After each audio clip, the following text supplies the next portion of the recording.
안녕하십니까. 아메리츠 파이낸셜 수석부사장 이용돈입니다. 미국 경제 읽어주는 남자 경제남 5월 19일 순서 시작하겠습니다. 자, 오늘 할 얘기는요. 무디스에서 미국의 신용 등급을 트리플 A에서 더블 A1으로 하향 조정했습니다.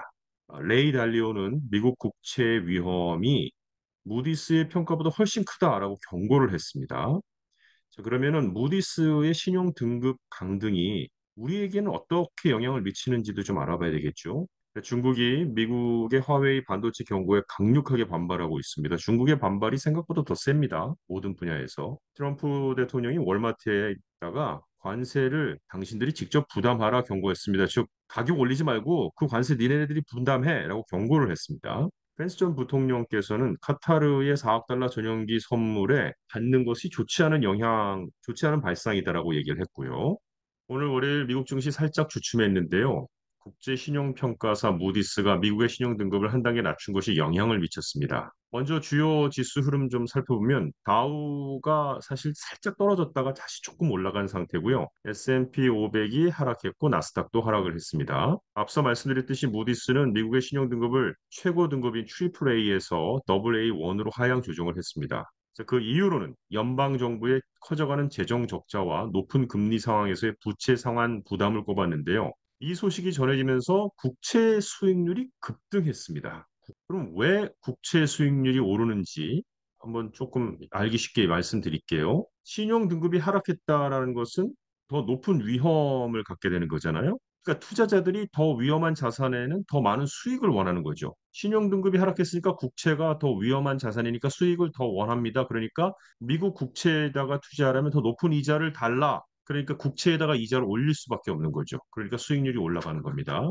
채권 가격과 수익률은 반대로 움직이는 거잖아요. 그러니까 신용등급이 낮아지면 국채를 팔려는 사람은 많아지고 사려는 사람이 줄어듭니다. 이로 인해서 국채 가격은 떨어지고 수익률은 올라갈 수밖에 없는 거죠. 또한 세 번째로 보면 앞으로 금리가 더 오를 수 있다는 우려가 있는데 국가의 재정이 악화되면 인플레이션 압력이 커지고 결국 연준이 기준금리를 더 오래 높게 유지할 수 있다고 투자자들이 이제 예상을 하게 되겠죠. 이런 심리도 장기 국채 수익률 상승을 자극하는 겁니다. 그래서 30년 만기 국채 수익률이 5%를 돌파했고 10년 만기 수익률도 4.5%를 넘겼습니다. 이런 수치는 주택담보대출, 자동차 할부, 신용카드 금리까지 영향을 주기 때문에 시장은 민감하게 반응을 하는 거죠.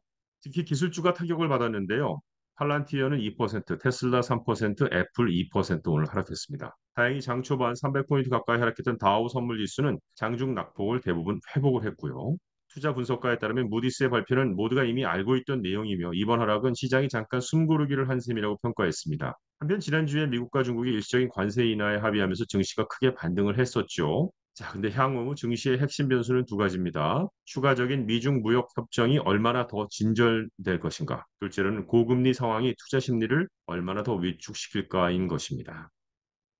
레이 달리오가 미국 국채 위험이 무디스가 평가한 것보다 훨씬 크다고 경고를 했습니다. 세계 최대 헤지펀드 중에 하나인 브리지워터 어소시에이츠의 설립자인 이 레이 달리오가 무디스의 미 신용 등급 강등이 연방 정부가 부채를 갚기 위해 돈을 찍어낼 위험을 고려하지 않았다고 지적을 하면서 미 국채에 대한 위험이 무디스의 평가보다 훨씬 크다고 경고를 했습니다. 레이 달리오는 소셜미디어를 통해서 신용 등급은 정부가 부채를 갚지 못할 위험만을 평가하기 때문에 신용 위험을 과소평가한다는 것을 알아야 한다고 밝혔습니다. 이어서 부채 국가들이 부채를 갚기 위해 돈을 찍어내 채권 보유자들이 받는 돈의 가치 하락으로 인해 손실을 볼 더 큰 위험을 포함하지 않는다고 설명을 했습니다. 다르게 말하면 돈의 가치를 중요하게 생각하는 사람들에게 미 정부 부채의 위험은 신용평가 기관이 전달하는 것보다 더 크다고 강조를 했습니다.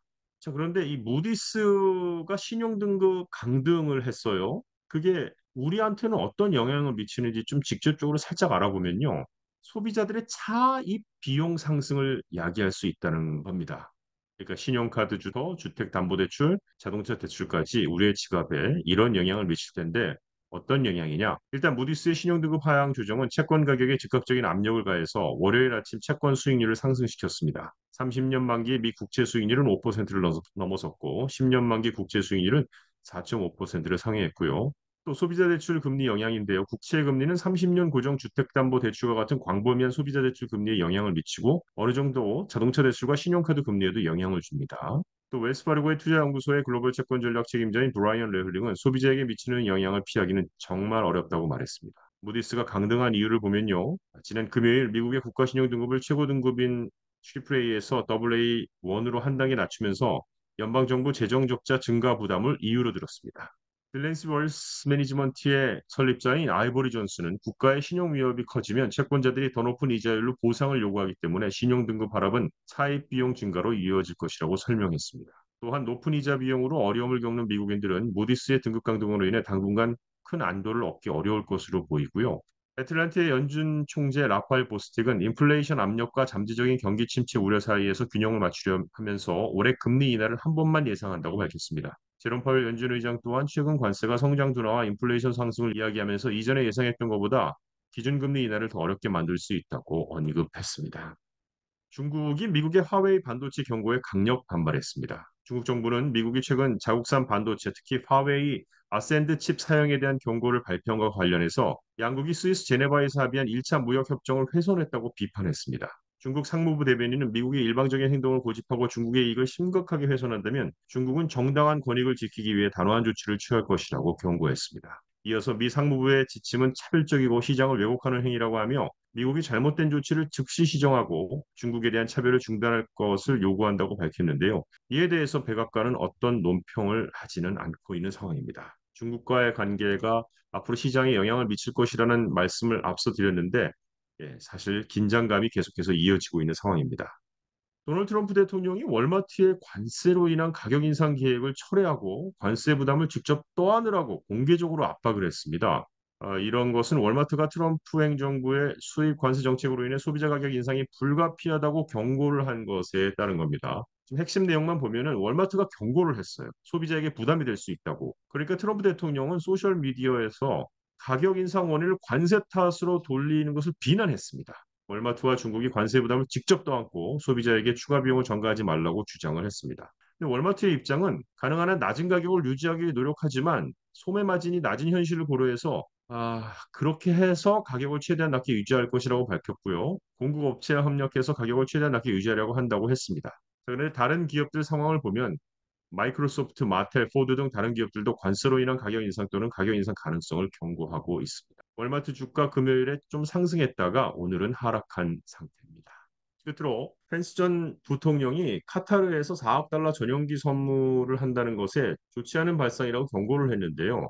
이렇습니다. 카타르 왕실이 4억 달러짜리 전용기를 선물한다고 한 것을 대통령이 거절해야 한다고 촉구한 겁니다. 이유는 카타르라는 나라는 이 편도 저 편도 아닌 양쪽 편을 드는 이력이 있고 이런 선물은 국가 안보와 정보 수집 측면에서 부적절하다 이렇게 얘기하고 있습니다. 카타르는 중동 내에서 미국과 동맹국이긴 한데 동시에 이란이나 탈레반 등과도 관계를 유지하는 나라로 알려져 있습니다. 그러니까 양다리 외교를 하는 나라죠. 적대국하고 또 거래하는 이중적인 태도를 보이는 그런 나라라는 겁니다. 따라서 국가 안보가 우려된다는 거죠. 그래서 끝으로 이 전용기는 트럼프 개인이 아닌 미 국방부에 기증되는 형식이라고 하진 하지만 정치적 영향력을 가진 인물에게 외국 정부가 고가 자산을 제공하는 것은 미국 법상 Foreign Gift and Decoration Act 등의 저촉될 소지가 있어 윤리적 논란이 크다라고 하면서 차라리 그 돈을 즉 그 받을 비행기를 받고 그 비행기 들어갈 돈을 미군 기지 인프라에 투자하는 편이 낫다고 강조를 했습니다. 이상 경제 읽어주는 남자를 마칩니다. 좋은 한 주 되십시오. 고맙습니다.